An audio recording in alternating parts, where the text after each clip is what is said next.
Praise the lord. Andhra Pradesh వైజాగ్లో నడి రోడ్డులో సువార్థికుని మీద దాడి చూడండి.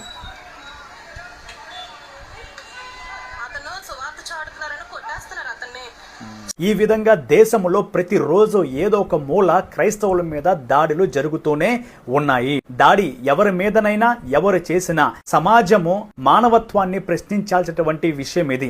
అలాంటి సమయంలో అక్కడున్న ప్రతి ఒక్కరూ దీన్ని చూస్తూ మౌనంగా ఉండిపోయారు తప్ప దెబ్బలు తింటున్న ఆ వ్యక్తిని రక్షించేటువంటి ప్రయత్నము ఎవరు చేయకపోవటం అనేది నిజంగా చాలా బాధాకరము.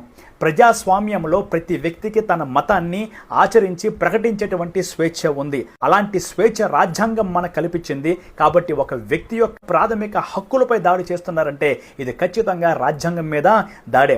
కాబట్టి ఆంధ్రప్రదేశ్ ప్రభుత్వము ఈ విషయంలో బాధ్యత తీసుకోవాలని, అదేవిధంగా శాంతి భద్రతలు కాపాడేటువంటి పోలీస్ వ్యవస్థ ఈ విధంగా విచక్షణ రహితంగా మానవత్వము కోల్పోయి ప్రభుత్వం అన్నా పోలీస్ వ్యవస్థలన్నా భయం లేనటువంటి ఇలాంటి వ్యక్తుల మీద తగిన చర్యలు తీసుకోవాలని క్రైస్తవులందరూ డిమాండ్ చేస్తున్నాము.